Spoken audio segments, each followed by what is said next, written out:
On continue ici à parler d'une initiative qui permet de lutter contre la désertification médicale et contre la fracture numérique aussi.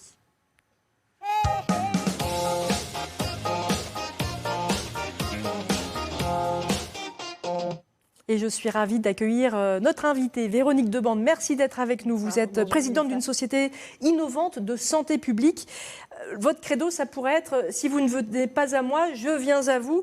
Votre entreprise aide les communes, les professionnels de santé, les citoyens à bénéficier de services de santé mobiles qui viennent vraiment à proximité de leur vie. Au plus près des gens. Au plus près des gens, voilà. Et notamment en milieu rural, et notamment et surtout dans les zones blanches. Dans les zones blanches, dans les zones non couvertes par le réseau et dans les endroits où il n'y a ni médecin, ni infirmier, ni pharmacien et où on est dépourvu aujourd'hui de tous ces services de santé. Alors vous mettez en place carrément une expérimentation qui s'appelle Colibri, avec des soutiens assez conséquents, soutien de l'Agence spatiale européenne et aussi soutien du CNES. Le CNES, je le rappelle, c'est le Centre national d'études spatiales. C'est ça. Alors c'est quoi Colibri ?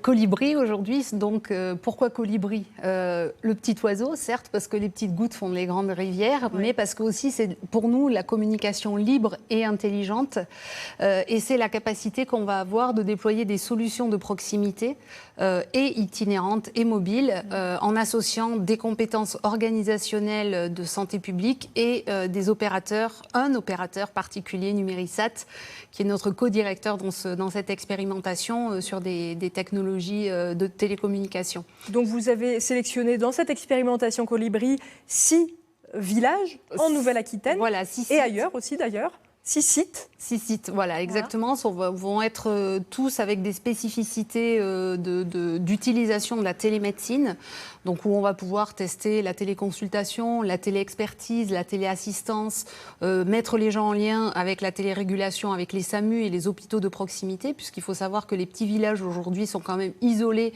de tous ces accès aux soins et qu'il est difficile dans des périodes, et surtout dans des périodes sanitaires comme on connaît aujourd'hui, de pouvoir avoir des solutions rapides et efficaces. Le dernier kilomètre pour venir jusqu'à chez vous souvent est très difficile et savoir ce qu'on a, c'est toujours très très important. Donc l'expérimentation va nous permettre en fait d'équiper ces sites, de mettre en place de façon fixe dans ces petits villages un relais de télémédecine.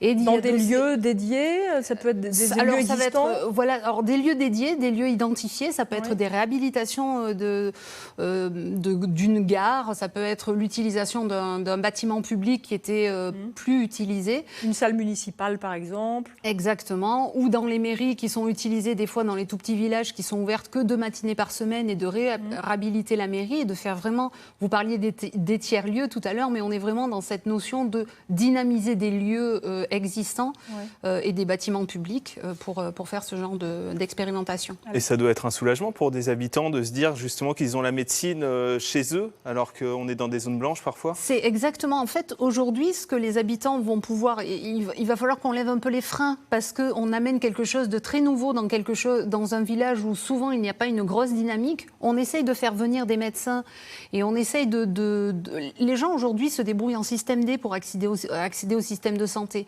Parce que c'est vrai que pour dire les besoins quand même, il y a des villages où ce sont des zones blanches, il n'y a pas de fibre, il y a même pas, on n'arrive pas à téléphoner parfois, on n'a pas de réseau, on n'a pas forcément non plus d'hôpital à moins de 30, 40, 60 bornes ou même plus parfois, et parfois même il n'y a même pas de médecin généraliste. Exactement, et toute l'expérimentation, donc on va doter tout cet espace-là d'un système satellitaire pour faciliter aujourd'hui un accès à 99% du réseau. Donc avec une parabole, vous installez une parabole ? Avec une parabole ou avec des systèmes de relais.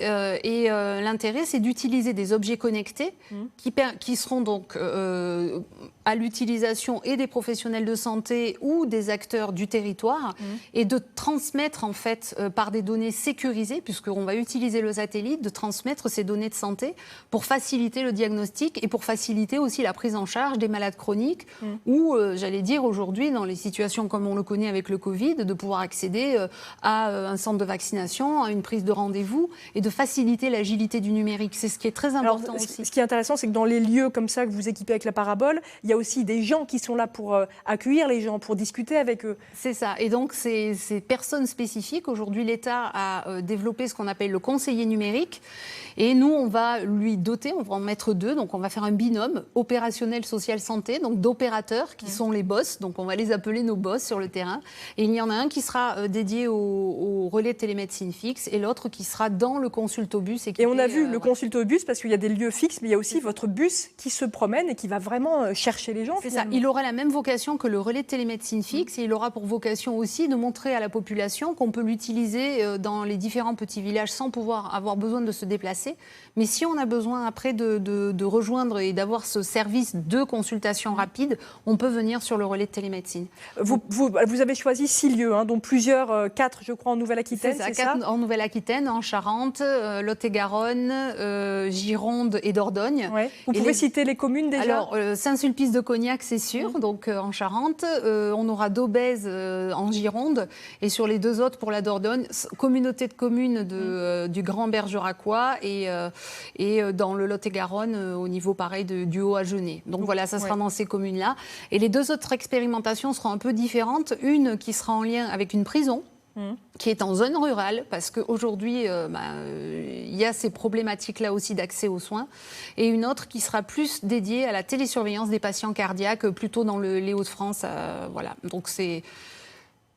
un beau projet, en tout cas, une belle expérimentation. On vous souhaite longue vie avec ce projet Colibri. On espère que vous allez s'aimer un peu partout et que vous allez pérenniser tout ça parce que, effectivement, encore une fois, il y a un vrai besoin sur notre territoire, sur nos territoires et des endroits qui sont un petit peu oubliés. Voilà. Donc, merci pour tout ça, Véronique. On suivra ça. On vous donnera des nouvelles dans quelques mois.